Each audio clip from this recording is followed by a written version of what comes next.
Assalamualaikum warahmatullahi wabarakatuh. Alhamdulillahirabbil alamin. Allahumma shalli wa sallim wa karim wa syarif wa adil ala sayyidina wa maulana Muhammadin salatan taqulu li kulli usrin yusra wa li kulli hamlin farajan wa li kulli da'in dawa wa li kulli saqabin shifa wa ala alihi wa sahbihi wa barik wa sallim.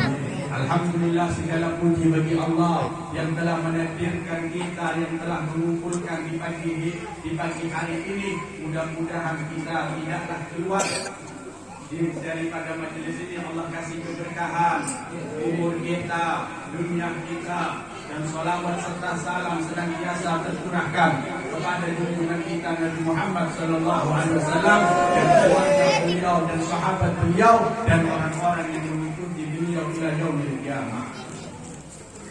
Para bapak-bapak yang dirahmati, para bapak-bapak ibu-ibu yang dirahmati oleh Allah, wabil khusus para ustaz, para tuan guru, wabil khusus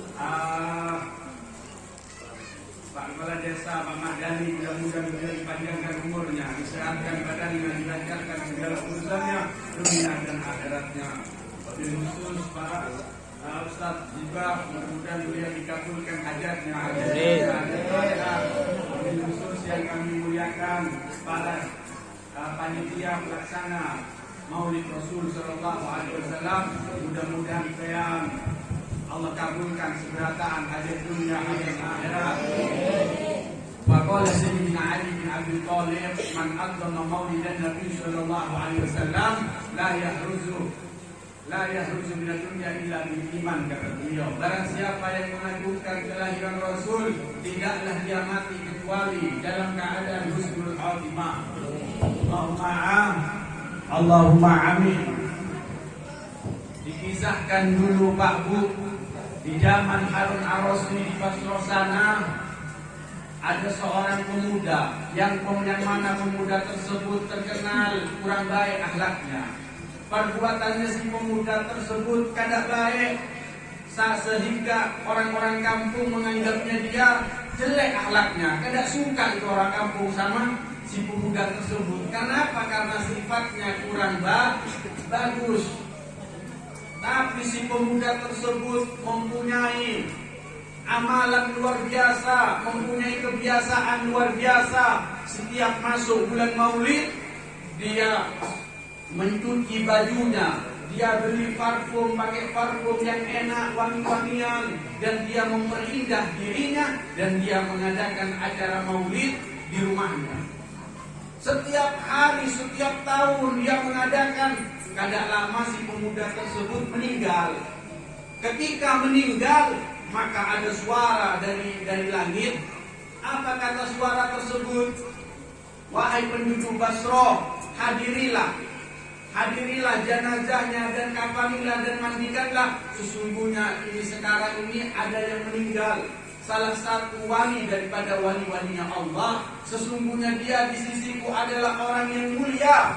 Maka penduduk Basra datanglah berbondong-bondong memandikan dan mengafani, dan barulah digugurkan.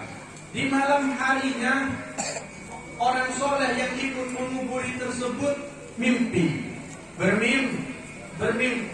bermimpi sama si anak yang kurang bagus akhlaknya tersebut. Dia berpakaian sutra yang halus. Maka si orang soleh menyapa, wahai Fulan, engkau dulu kan akhlaknya jelek. Dari mana kau bisa mendapatkan karunia daripada Allah, keutamaan dari Allah, pakaian yang megah, pakaian hebat, sudah pakaiannya jadi bagus. Dari mana kau mendapatkan semua dari Allah?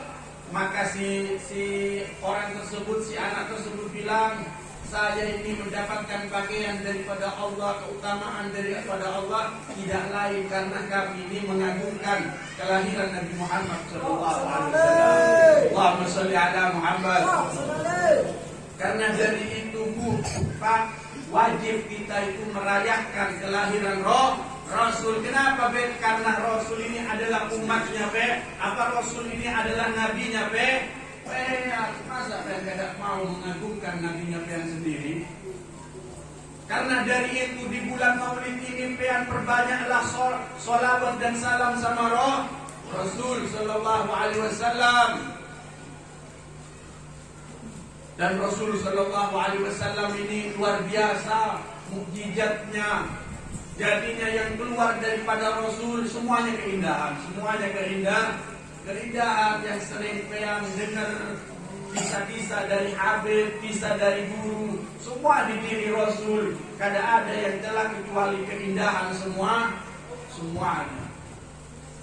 Misal saya menceritakan sama peang tentang rambut Rasul. Kalau saya menceritakan orang tuanya peang, rambutnya orang tuanya peang, apa Habib ini datang ke sini cerita rambut. Tapi kalau saya datang ke sini mengisahkan kisah rambut Rasul, peang semakin penasaran. Begitulah kecintaan sahabat kepada Rasul dikisahkan. Sahabat ini luar biasa cintanya sama Nabi. Bahkan sahabat Rasul, uban putihnya Rasul yang ada di rambut Rasul, mereka paham. Mereka tahu ada berapa jumlah rambut Rasul yang putih. Mereka tahu sahabat. Tidak lebih dari 20 helai rambut Rasul yang uban. Kalau itu umurnya Rasul sudah 60 tahun. Kita orang pean 45 sudah abu-abu rambutnya. Allahumma sholli ala Muhammad. Jadinya sahabat ini paham, diteliti. Itu Rasul Sallallahu Alaihi Wasallam sama sahabat, saking cintanya sahabat sama Rasul. Misalnya bapak-bapak, ibu-ibu, pernahkah pean meneliti rambut uban yang suaminya pean? Kadang nyampe cintanya di situ. Begitu juga bapak, kadang mungkin pean bisa menghitung pean. Sudah dihitung istrinya pean rambutnya yang uban. Kadang bisa. Pean cinta sama anaknya pean sudah dewasa. Pernahkah pean menghitung yang ada ubannya di kepalanya? Kadang mungkin, kadang bisa. Yang bisa itu adalah sahabat. Kenapa? Karena sahabat cintanya luar biasa sama Nabi Muhammad Sallallahu Alaihi Wasallam. Allahumma sholli ala Muhammad. Dikisahkan di dalam peperangan Badar. Di dalam peperangan Badar ini ada seorang anak pemuda yang luar biasa cintanya sama Nabi Muhammad Sallallahu Alaihi Wasallam. Bahkan dirinya dia, nyawanya dia dipertaruhkan untuk Nabi Muhammad SAW. Di dalam peperangan Badar, maka anak tersebut menjadi tameng daripada Nabi Muhammad SAW. Setiap anak panah mau mengarah ke Rasul, dia tamengkan badannya. Setiap tombak yang mau ke Rasul, dia tamengkan badannya. Untuk apa? Biar Rasul SAW selamat. Setiap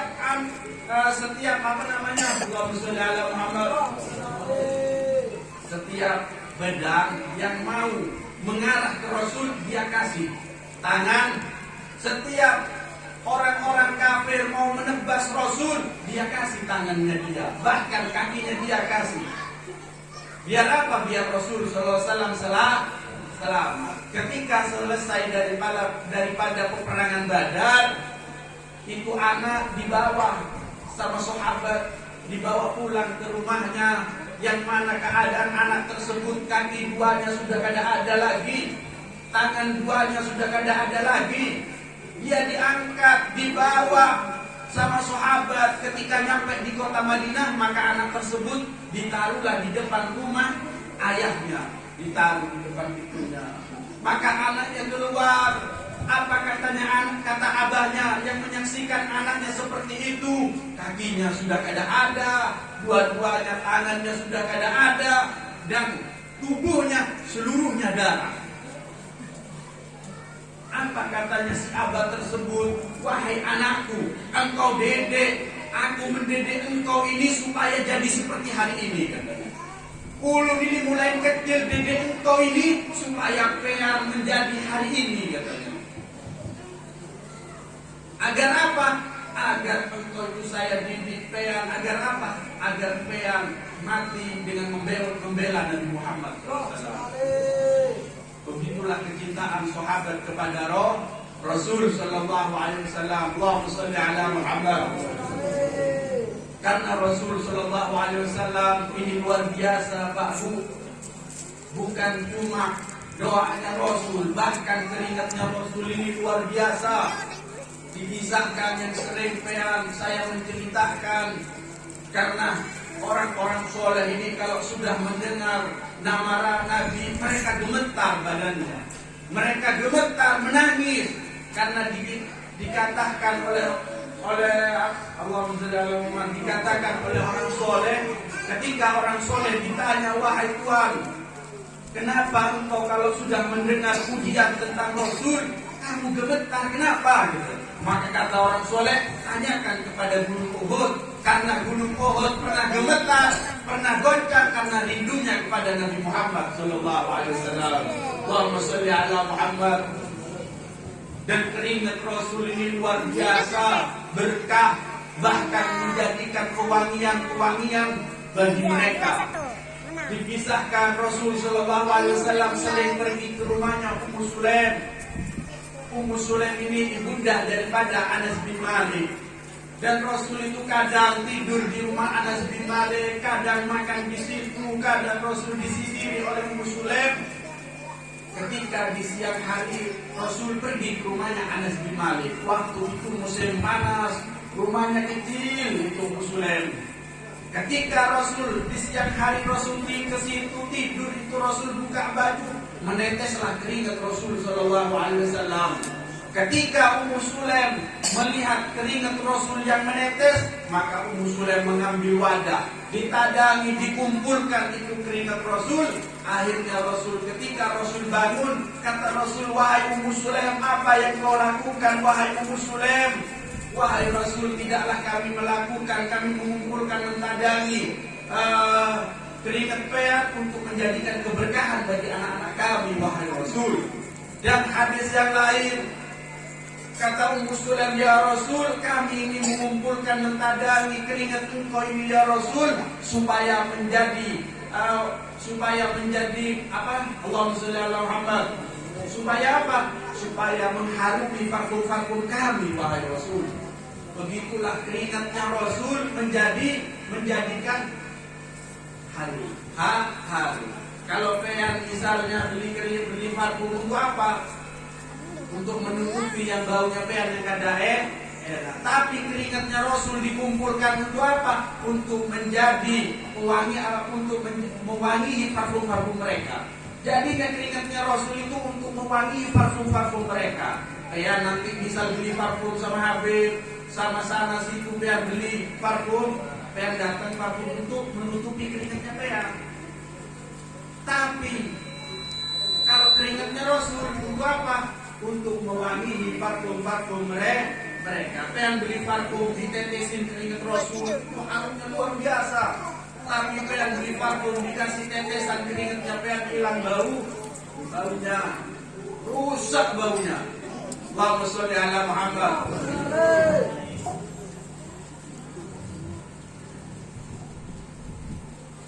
Faqala Imam Ja'far Shadiq, inna fawqa kulli ibadatin ibadah wa hubbuna afdalul ibadah. Kata beliau, sesungguhnya di atas setiap ibadah ada ibadah yang mulia di sisi Allah. Setiap ibadah ada ibadah yang lebih utama di sisi Allah. Mencintai keluarga Rasul adalah paling afdalnya ibadah di sisi Allah. Bagaimana dipisahkan ketika Siti Sayyidina Ali datang kepada Rasul. Allahumma sholli ala Muhammad. Allahumma sholli ala Muhammad. Sholawatan dulu ya. Istighfar dulu. Ya Arhamar Rahimin, Ya Arhamar Rahimin, Ya Arhamar Rahimin, farij 'alal muslimin, Ya Arhamar Rahimin, Ya Arhamar Rahimin, Ya Arhamar Rahimin, farij 'alal muslimin. bagaimana kisah-kisah tentang keluarga baginda Nabi Muhammad SAW. Mereka luar biasa, yang bisa menteladani dengan dari akhlaknya, dari kedermawanannya luar biasa. Rasul Shallallahu Alaihi Wasallam berkata, sesungguhnya cucuku ini Hasan akan mewarisi kesabaranku, dan sesungguhnya cucuku ini Husain akan mewarisi keberanianku. Dikisahkan ketika Sayyidina Hasan mau pergi ke masjid bersama anaknya yang masih kecil, di tengah jalan dicaci maki itu Imam Hasan. Beliau kadang marah, diam itu beliau, menundukkan kepalanya. Setelah selesai sholat, beliau pulang. Akhirnya anaknya bilang sama beliau, wahai ayah, kenapa engkau kadang balas cacian mereka, wahai ayah? Apa kata Sayyidina Hasan? Wahai anakku, datukmu kadang pernah membalas cacian daripada orang yang mencaci engkau. Allahumma sholli ala Muhammad. Dan begitu juga lihat Sayyidina Ali Zainal Abidin, luar biasa akhlak. Imam Ali Zainal Abidin anak daripada Sayyidina Husain. Beliau sabarnya luar biasa. Bahkan mereka saking pengennya Imam Ali Zainal Abidin marah, mereka nyewa orang. Supaya apa? Supaya Imam Ali Zainal Abidin marah. Tapi Imam Ali Zainal Abidin tidak pernah marah, orangnya sabar. Sabar. Dikisahkan ketika orang yang suka cari masalah ini benci sama Imam Ali Zainal Abidin. Bencinya kenapa? Karena tidak pernah marah. Sampai dia menyewa orang, akhirnya apa? Orang yang benci sama Imam Ali Zainal Abidin masuk ke kota Madinah, dia nyewa orang. Nyewa badui. Disewa itu badui. Wahai badui, apakah engkau mau saya kasih 1000 dirham katanya. 1000 dinar katanya. Oh iya, kenapa? Dengan syarat katanya. Dengan syarat apa? Kalau pengen bisa membuat orang yang di kota Madinah itu yang ahli ibadah, kalau dia bikin marah, pengen saya kasih katanya 1000 dinar. Dinar itu 2M kalau sekarang, Pak. Belum kasih saya 2M. Yang penting orang yang di Madinah itu yang orang ahli ibadah, dia kadang-kadang disebutkan namanya. Saya tak kasih 2M katanya. Kalau uang sekarang 1000 dinar. 1 dinarnya itu berapa kalau emas sekarang? 500-nya sudah 2 juta. Allahumma sholli ala Muhammad. Siap. Dia tidak dikasih, cuma diiming-iming toh. Saya siap berangkat dia. Nah, ketika nyampe itu, wahai Tuhan, caci maki dia. Ketika Imam Ali Zainal Abidin keluar, caci maki di jalan itu habis. Diam, beliau kadang marah-marah. Saking sumpahnya dia pusing sudah badui ini orang kalau kadang marah-marah, saya kadang dapat uang 1000 dinar katanya. Akhir diludahin mukanya. Wah, diludahin kadang marah-marah. Ini orang apa patung katanya. Dicaci maki, diludahin kadang marah. Akhirnya apa? Dioleskan. Ke mukanya itu ludah, dioleskan. Kadang marah-marah Imam Ali Zainal Abidin. Setelah itu dia sudah capek, sumpah pulang dia. Di tengah jalan bilang, hei wahai Tuhan, kenapa engkau kok diludahi dia? Dia dicaci maki. Apakah engkau tahu siapa nama dia? Siapa nama itu? Imam Ali Zainal Abidin, anak daripada Sayyidina Husain. Astagfirullah, cucu Rasul. Akhirnya dia lari minta maaf kepada Imam Ali Zainal Abidin. Wahai Imam Ali Zainal Abidin, saya minta maaf, ulun tidak tahu. Kemarin tadi itu ada orang datang ke saya, kalau bisa membuat marah pean, ulun mau dikasih 1000 dinar.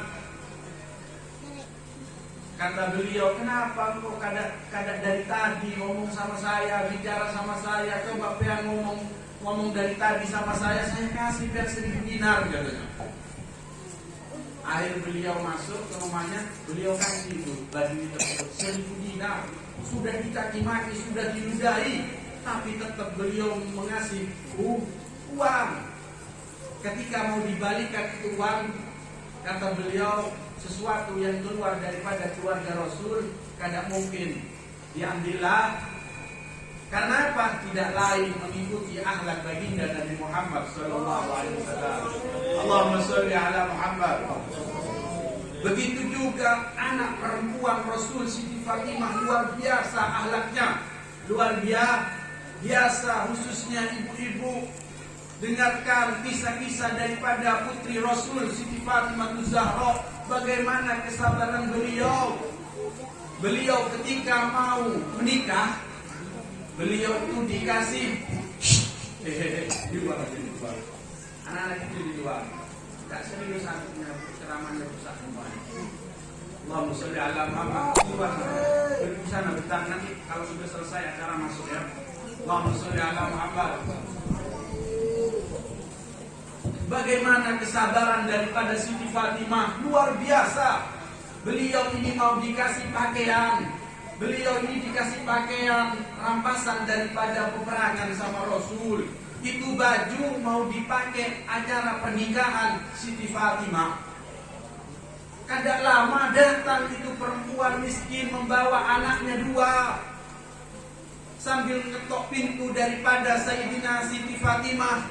Wahai putri Rasul, maukah engkau bersedekah dengan saya?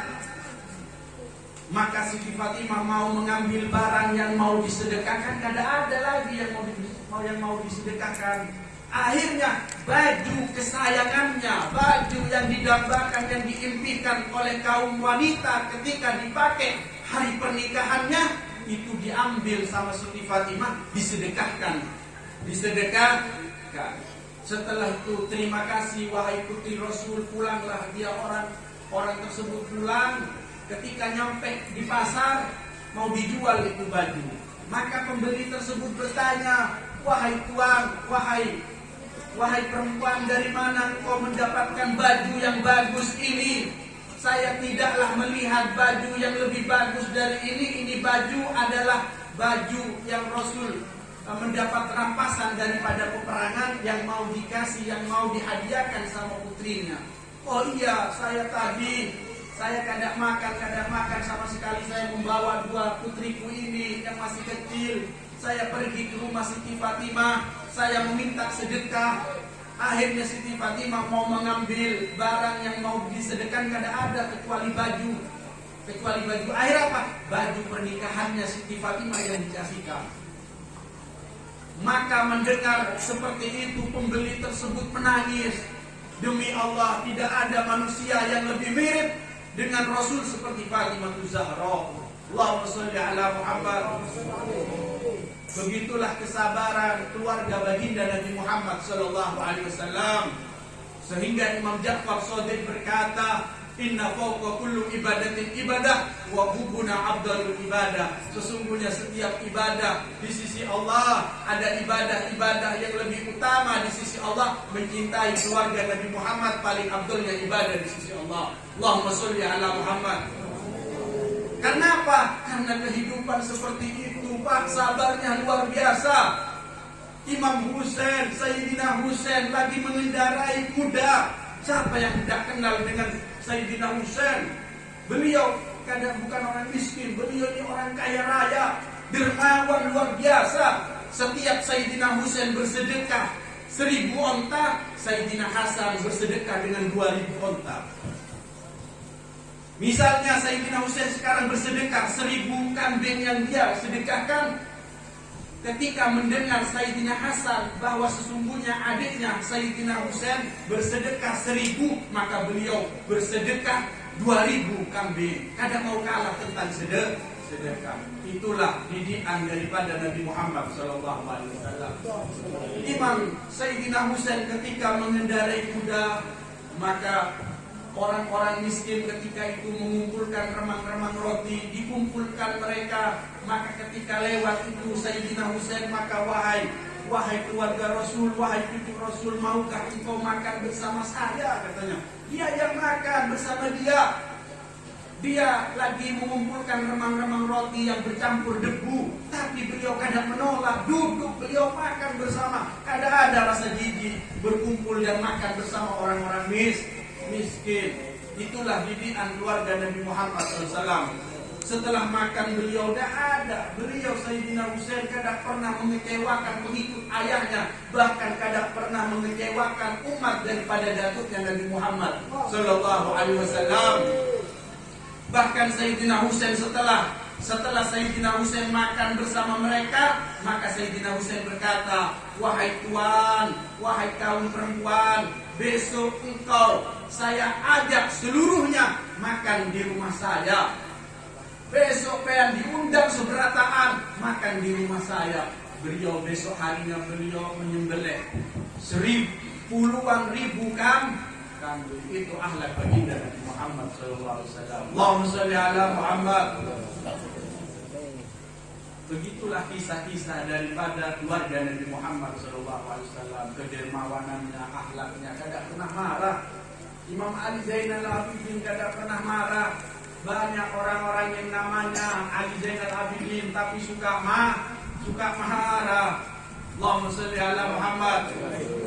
Karena dari itu ibu sering yang punya HP cari kisah tentang Siti Fatimah, kisah tentang Sayyidina Husain, kisah tentang sahabat, kisah tentang orang-orang soleh, kisah tentang guru-guru yang soleh. Yang manfaatkan Habib yang setel ceramahnya Habib Fulan tentang keluarga Rasul, tentang sahabat Rasul, tentang kecintaan sahabat kepada Rasul. Jadinya biar manfaat Habibnya bean. Tapi jangan sekarang bean pokok ketik Ustadz ini caci maki, sesat bean. Tanya dulu. Oh, siapa Habib ini yang Masya Allah terkenal? Ketik namanya Habib Fulan, datang ceramahnya. Guru Fulan, dengarkan ceramahnya lewat YouTube ya. Daripada yang lihat yang gak manfaat, lihat yang maksiat. Apakah yang gak ada malu nanti di hari kiamat memandang wajah indah Rasul SAW, sedangkan yang melihat Allah terus setiap hari dan di hati-hati? Malu wajah Rasul sallallahu alaihi wasallam yang memandang bukan mahramnya di HP, apalagi di hari kiamat yang tidak malu memandang Rasul sallallahu alaihi wasallam. Allahumma shalli ala Muhammad. Mudah-mudahan yang sedikit ini bermanfaat. Kalau ada kata-kata dari Habib minta maaf ya. Jadinya kalau ceramah ini saya kasih tahu biar kalau orang kada rame ini kada busuk ceramahnya Pak. Hancur semuanya ya. Minta maaf kalau ada salah-salah. Wabillahi taufiq wal hidayah. Assalamualaikum warahmatullahi wabarakatuh. Allahumma shalli ala Muhammad.